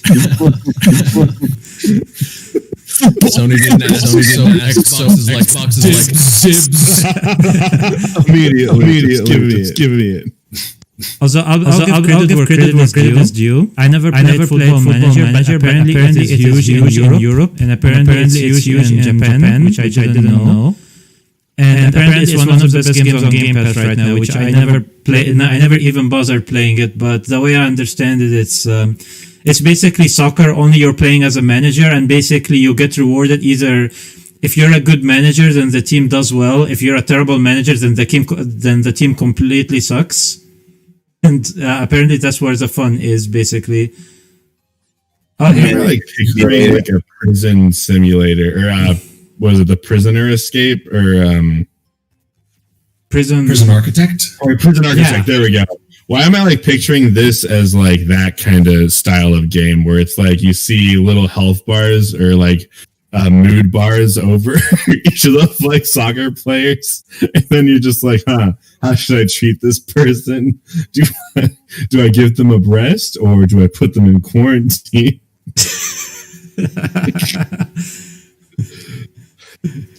I mean, let's be realistic here. People love being in control. So if you're in control of an entire team, and like, I as someone who hasn't played this game, I like to just imagine that you also have control over their lives. Like, you did badly this football game. I'm not paying you this month. You get to sleep inside of one of the lockers, like inside of the gym. Yeah, that's where you're staying until you score at least 3 more goals. Like that's the kind of football manager game I'm picturing. Right? Is that the football manager you are then? Let's be completely fair. I am not a good football manager. I am not good at football either. I mean, I like football, Like, but what- I trip over the ball, so you're excused. Don't worry. Well, at least it's not real life. Let's be honest. If I was a manager, what am I gonna have them do? Is score? You better score. I don't know how to play football. I'm just the guy who gives you money. And I don't get money if you don't score. So if I don't get money, you don't get money. Here you go. Yeah, exactly. That's my style of managing. You either score or you don't get paid. You score, I pay you more. You score, I pay you more. I like that. That's a really good slogan. Welcome to the Doc's football team. You score, I pay you more. That needs to be your like Twitter handle from now on. Like you score, I pay you more. Oh no.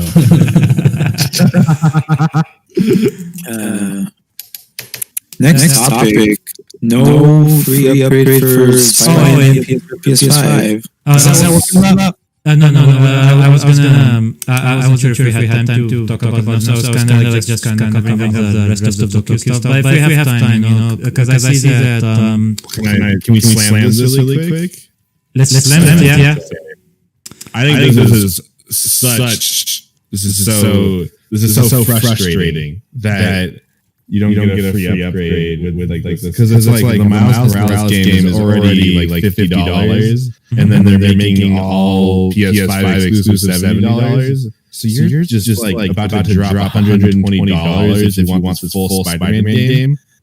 What? And you already bought the PS4 version, so that's like another $60 on top of that. So like $180 investment if you want to pay. If you want to continue playing Spider-Man on the PS5. Yeah, so here's the thing. They have a version where basically you can get both for $80. I'm not paying $80. Spider-Man is a game I already got 2 years ago. You know, yes, it's an amazing game, but I'm not gonna buy it again. You know, and I love PlayStation games. You know, I've grown up with PlayStation, so you know, they're a company that I generally really like their games, and their exclusives are usually the kind of games I like. But this is one of those things where I'm like, you know, like no, I have to criticize them. Like you know, Microsoft is offering Gears of War 5 completely free if you already own it, the Xbox Series X update. If you own Cyberpunk 2077, you get the next gen upgrade completely free. Even Ubisoft, which hasn't always been the most gamer-friendly, allows you to buy Assassin's Creed Valhalla, and then you get the next gen version completely free. What's Spider-Man's excuse, you know?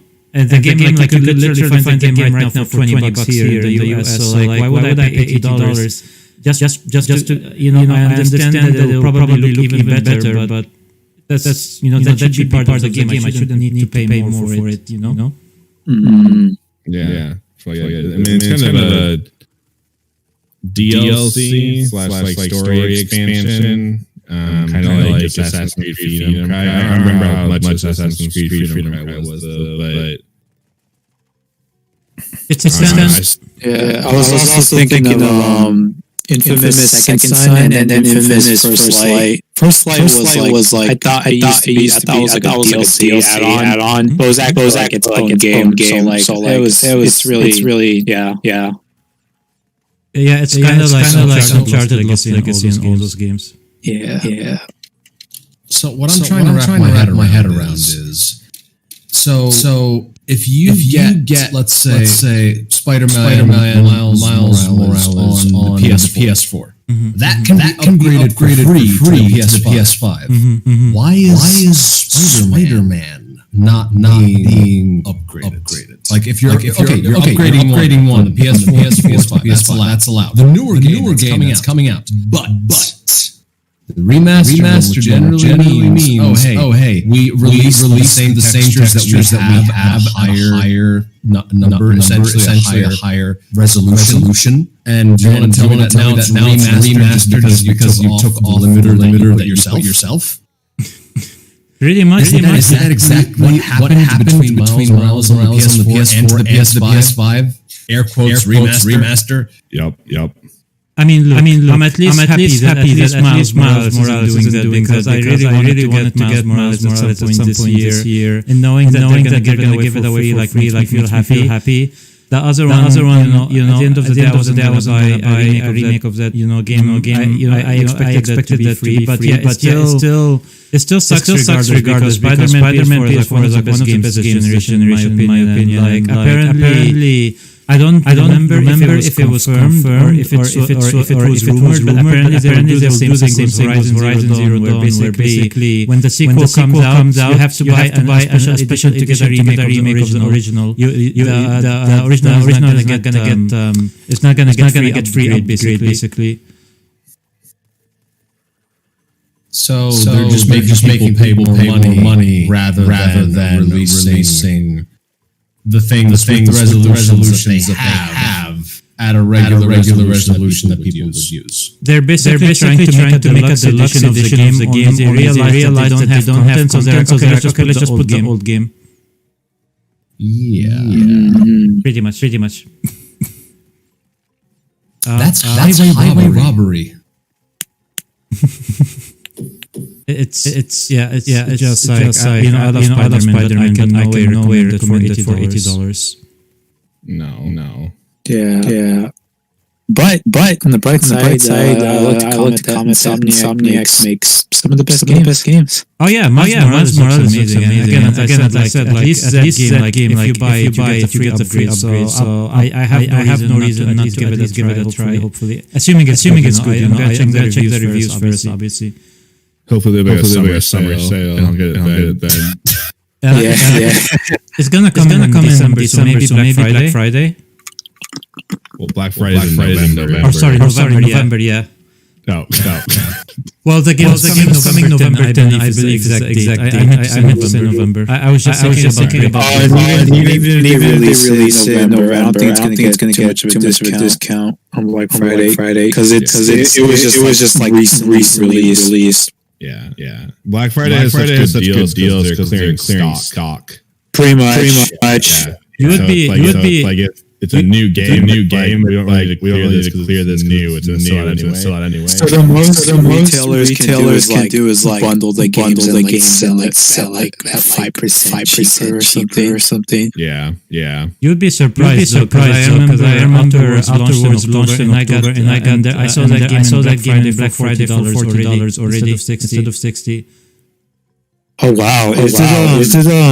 Is it because it didn't get enough sales or I don't know because I saw afterwards sold from what I heard. But I think it's because of the competition. Like if you're not Call of Duty, you pretty much have to make a discount because once the first week passes by, at that point no one is going to buy your game unless it gets discounted. So I think that's why a lot of companies discount their games early now. And then there's cases like Fallout 76 where it was literally $20 after a few weeks. But that's because probably the quality.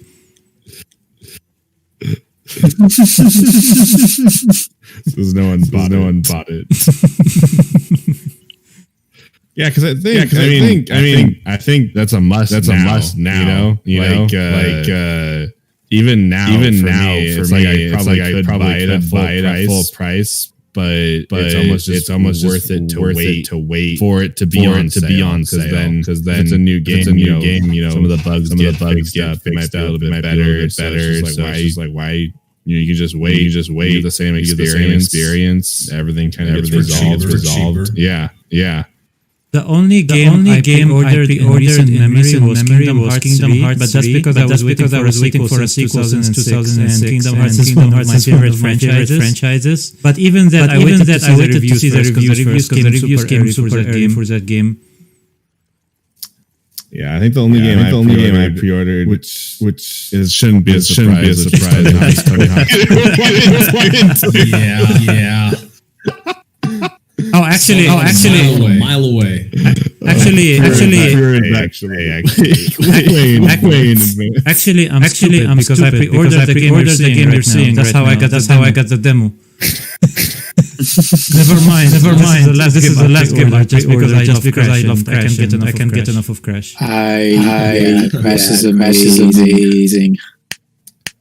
I mean, there's definitely some games that I will pre-order, but it's limited, very limited. Before Tony Hawk's Pro Skater, I don't think I pre-ordered any of them. The only other thing I pre-ordered was the PlayStation Dreams.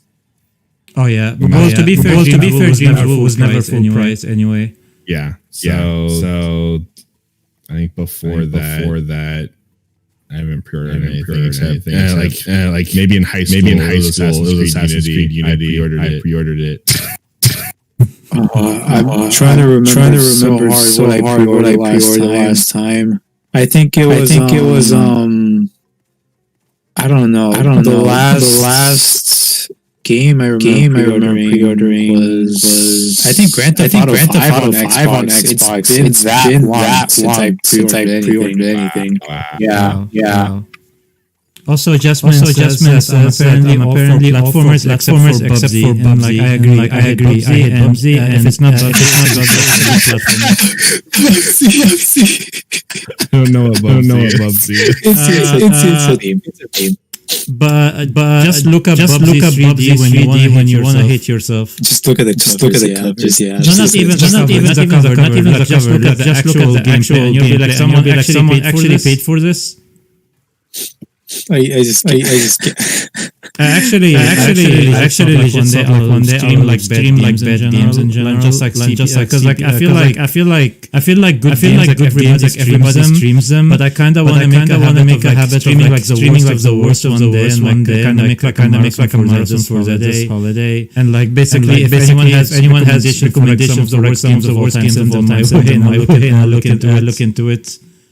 Oh yeah, I love games. I probably should have. I think I have a list. Definitely shoot that one to you. Yeah, I actually own Sonic 06 too. It was one of my.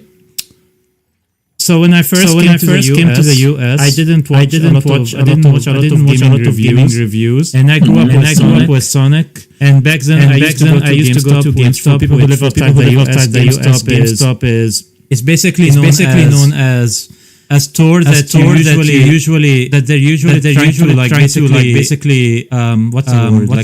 force you to buy other stuff in addition to the stuff you're looking for basically, and they usually do some shady stuff, I guess. But basically, for some reason, I guess they were trying to get rid of Sonic. They were putting like a bunch of them. And I was like, I remember Sonic. It's probably good. I actually still own my PS3 copy of Sonic 06. I'm kind of sad because Sonic 06 would have actually my favorite Sonic game for all the bugs and all the planning. Especially since they wanted to release it for the PS3. Like they could have avoided such a big hassle, such a big bad reputation. Yeah. Also, the loading screens are very long. From what I hear, the PS3 version is actually better. So I can't even imagine what the 360 version is like. If the loading screens are even more. You know, loading screens. I could barely hold conversations on, but Sonic is one big exception. Even are we not going to talk about Sonic 06 story issues? That could be its own entire podcast. To be honest, we should. I think I could spend like a few days just criticizing the whole story of Sonic 06, but I don't want to get into that. But games are games. We should focus on gameplay, not too much on story, because some people make mistakes on stories. Too bad the gameplay sucks too. Yeah. Sega. Story. Stories are important. I'll let to get lost in the sauce. Game really doesn't. If I'm playing a game that's supposed to have a story, it's got to have a good story, or else I'm not getting lost in the sauce. Why did I buy this game? Yeah, I've been recently playing Silent Hill 2. stream something similar in future. But it did have like a good captivating atmosphere and like I didn't focus too much on gameplay because I was already like immersed by the effects, sound design, the environment, and most importantly the story. So I agree that story can play a good fact sometimes. I will say. Go on.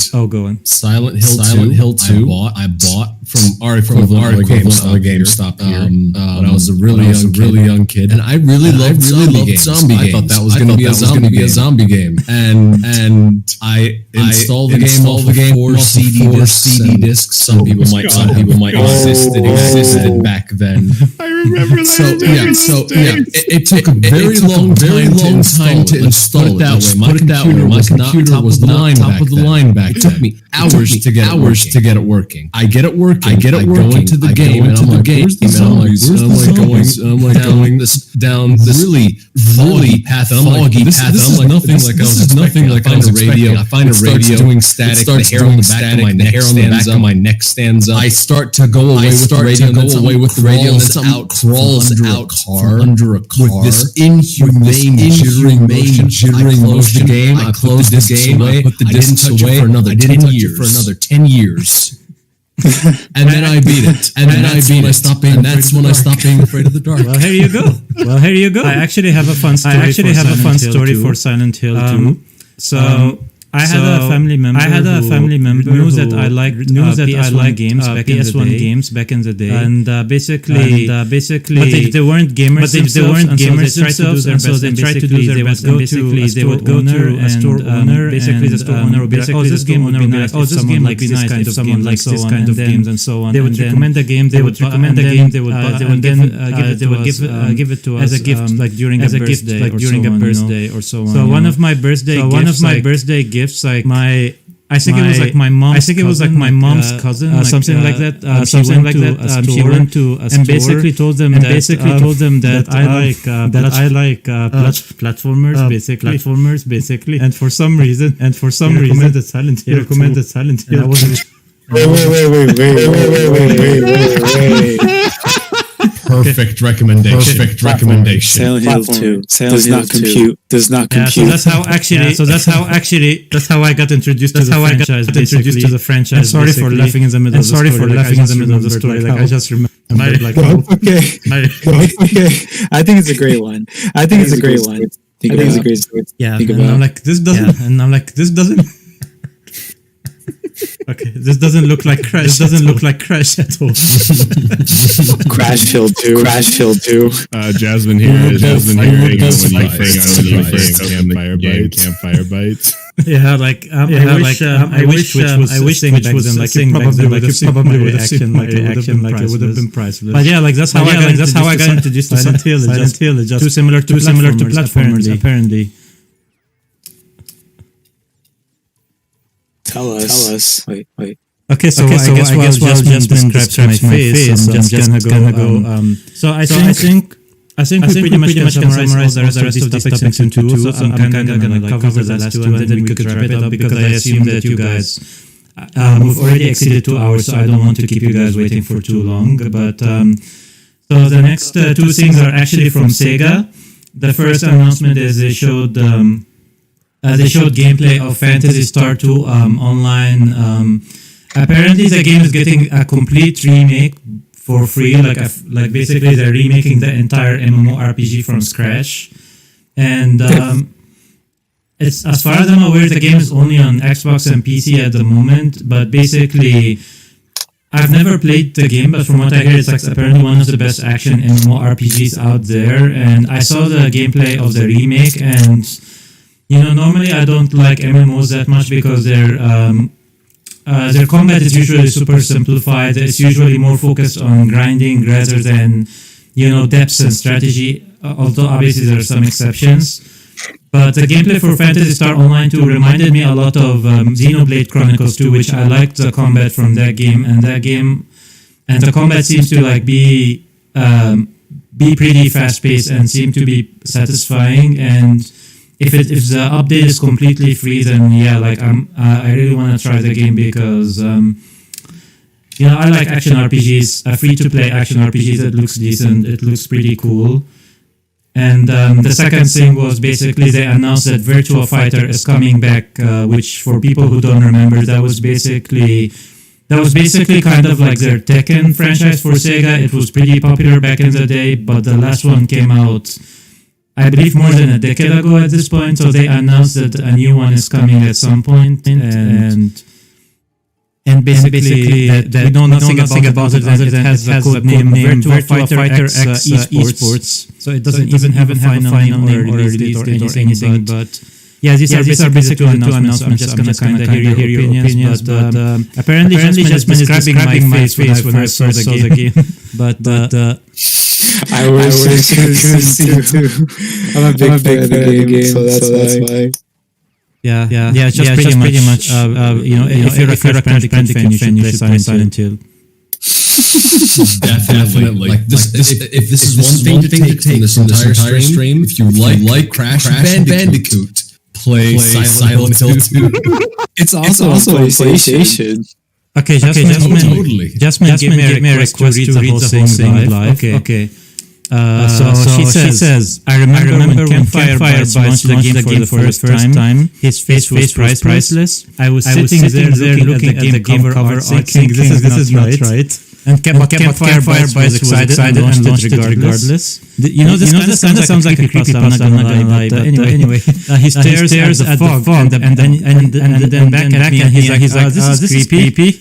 And then I don't remember what was the first scary thing that happened, but he got up immediately shut off the PlayStation. We didn't speak of it a few years later.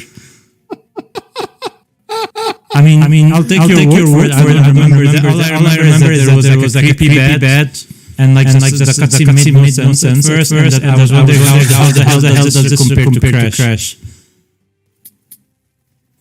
It's the fog, right? Crash has fog in it, right? Yeah, totally. I don't hear the iconic.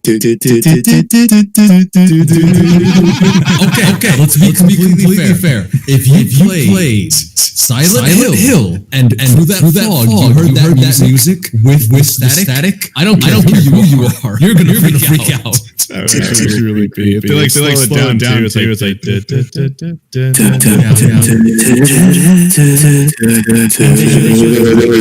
and then they should put fake Crash, as like main ultimate boss. I don't know if you guys saw fake Crash with the creepy teeth. And then the only thing you would need is Thomas the Tank Engine. You just see his eyes glowing in the fog. Like you never get close enough to actually see him. He's always just on the precipice. We're really coming up with ideas for games. The worst Silent Hill game in existence. There's just going to be a big meme of everyone's childhood nightmares. I mean, it'd be pretty creepy if, in the fog, you look in one direction, you just see an outline of tank engine, in the other direction, For some reason, I'm picturing almost like a hunchback version of Crash. Like he's a little bit more messed up than you. And that's the Thomas. Oh, okay. So Jasmine wants me to tell another I guess creepypasta moment I had. So I think here's what I'm gonna do. Let's get our thoughts about the last two things that we talked about for Sega because I kind of went off topic. And then after that, I'm gonna end the podcast with telling you the story, and then we can all like basically have our closing thoughts and basically answer comments. Does that sound good, everyone? Perfect. Let's do it. All right, so I guess anyone here who wants to say anything about Phantasy Star Online or Virtua Fighter? Definitely Phantasy Star. So.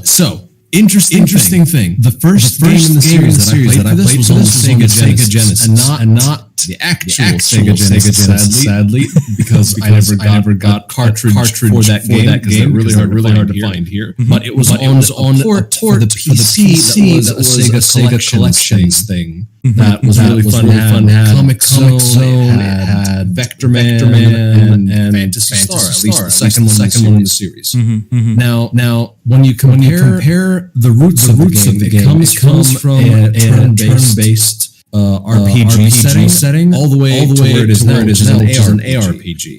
And this ARPG, Fantasy Star Online 2, has been out for almost a decade now. Yeah. How successful it is. When it came to Game Pass, it had very low graphical fidelity. And I was like, this would be really good if they upgraded the graphics. Lo and behold, they read my mind. New Genesis, yep.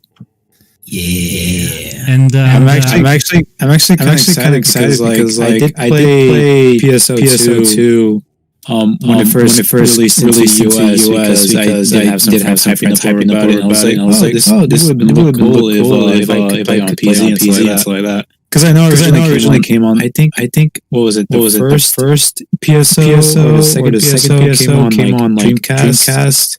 And then eventually came to PC, only as like a Japan exclusive. So being able to play this and just kind of get in the fun is pretty cool.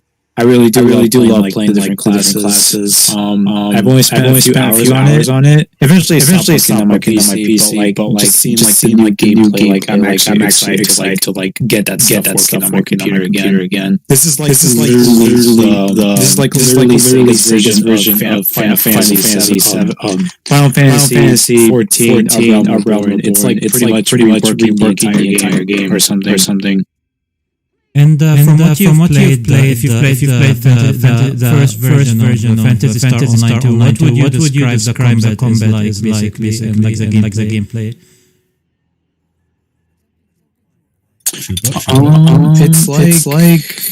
It feels like it's like an old ARPG. Like they haven't updated gameplay as much.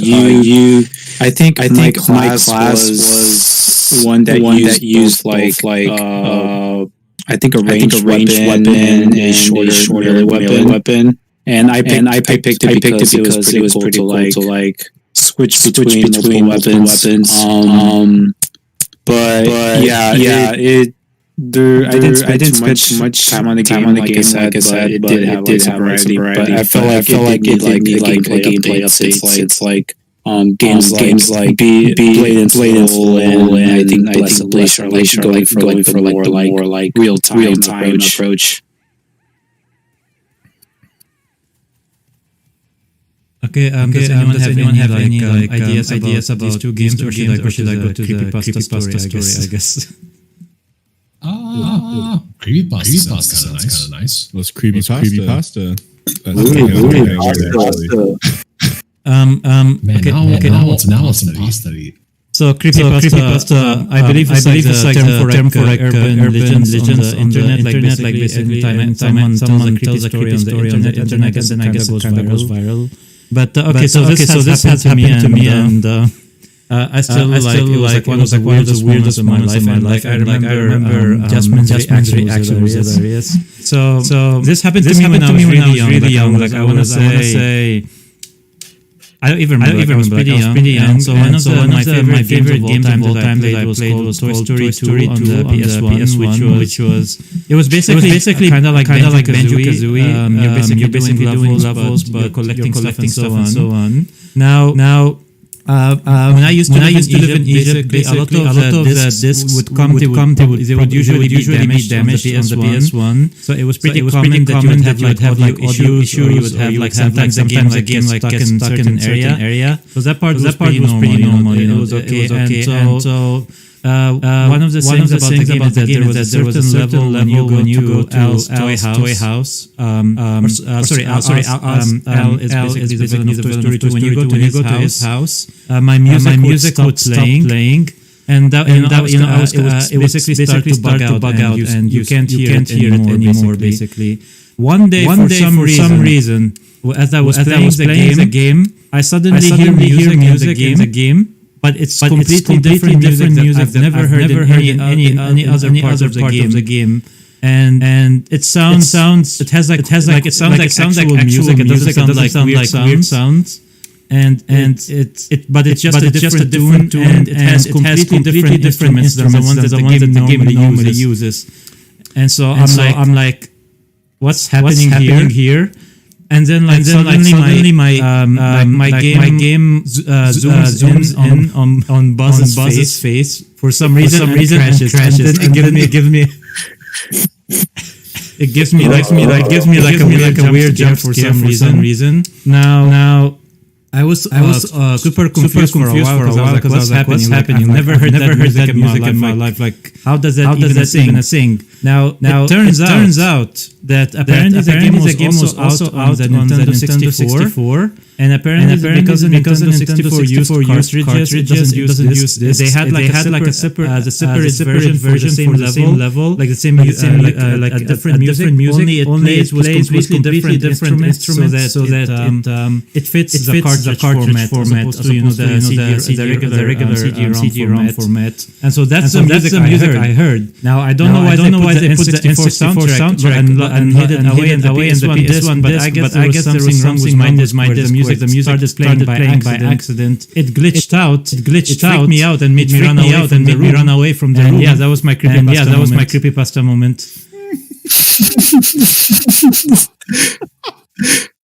Spooky. Yeah. Your PlayStation got hacked. And actually, let me. I probably can find the song because I can find 1 Story 2 in 64. That reminds me of a time where I tried playing the Incredibles. One of my friends popped in a disc of GTA San Andreas. And then it would start loading assets from the game and other game. This is wait a minute. What do you do? San Andreas, The Incredibles. That's gotta be a bot. Someone has to make that bot. running around, Mr. Incredible. I want to be frozen. Honey, where's my super suit? Honey, you gotta go to jail for that.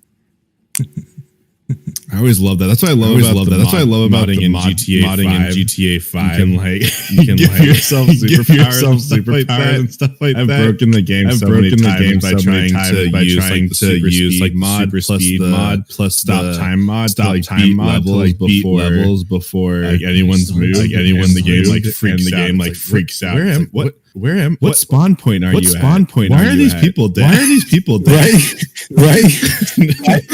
Like a huge scene for at least the PS3 and XD of GTA 5 modding communities. Like I recently just installed a mod for GTA 5 on GTA 5 on the PS3. I'm surprised there's an online presence. Probably because on PS3 you can actually play GTA online for free.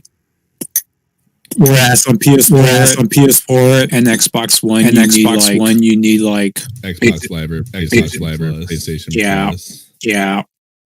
By the way, I just posted the actual tracks that scared me when I was a kid. YouTube comments. If you guys want to find it out. But now that Microsoft, I really hope that they add mod support for all their games. I would love to mod Sea of Thieves and Conquer's Bad Fur Day.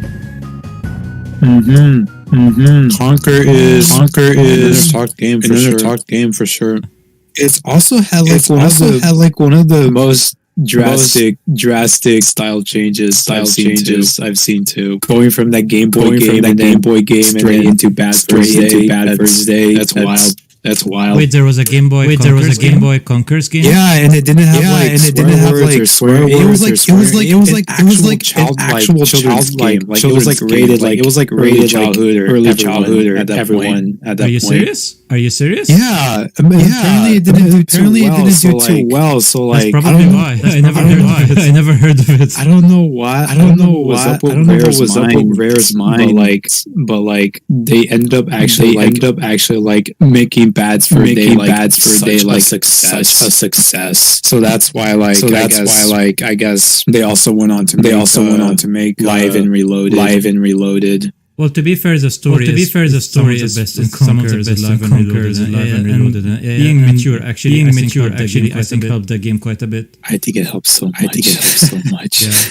Yeah. On the note of what Jasmine said about putting Battletoads and Sea of Thieves, it actually is. if you play enough of the Battletoads, you get Battletoads themed items in Sea of Thieves. I believe they also have that in Grounded too. Like there's some Battletoads content in Grounded. I don't know the details. I don't know the details of it though. You get to become a Battletoad in Grounded, right? Oh yeah, like it's gonna be something silly like that. You know, okay. You know what I would love. You know what I would love. Since in Grounded, like you're grounded, like everything is huge. I want the Battletoad to be an actual realistic Toad wearing sunglasses. He's a boss. You get to ride him, I guess. Yeah, you get to ride the Battletoads. It becomes a Battletoad. It's a battle mount. The battle mount, yes. It has a really big chin. And then every time you pause, you hear music. You can just make your own clan of Battletoads and Grounded, and they just like defend your base or anything, your stuff like that. There's stuff like that. All the enemies bugs. A Toad would literally be the best defense. That actually makes sense. That would be like how in Fallout you have like the nuke as the best weapon. Like you have like the BFG gun. You need in Battletoad. You need the best weapon in Grounded. The best weapon in Grounded is a Toad. Yep. Summoning jutsu. I don't know why. When you were talking about that, I was imagining Grounded. They also added the Doom BFG, and you're just like dead. Insects don't even stand a chance. I would love that so much. Actually, I want the Doom crossover every game now. That because I see that like now I need Doom Halo. I need Doom Halo. I need Banjo-Kazooie. I need Battletoads. What else?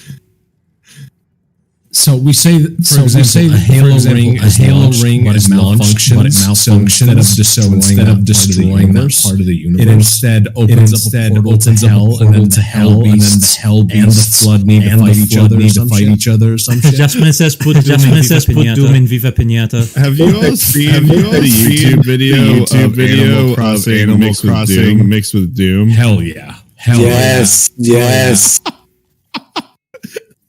I want that to happen. Machismo wants a Doom game was when the protagonist. But that would mean Microsoft has to buy Disney. And that's not. So who do you think is going to happen? Disney buys Microsoft or Disney buys Microsoft?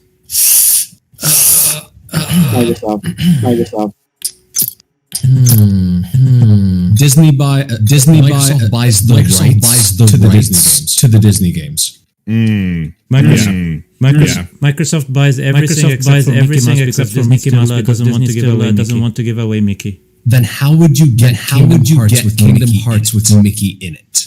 Well, Mickey, you can technically do like Kingdom Hearts where basically Mickey doesn't show up anywhere except for the ending and you only see the silhouette.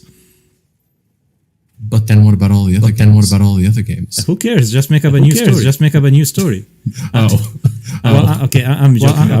Kingdom Hearts was like my absolute favorite. But you know, if Disney showed us that they'd like to be creative with the copyright. When they made Kingdom Hearts, they decided to remove Tarzan entirely because they didn't want to pay extra for the Tarzan rights. They clearly like to be creative with their money.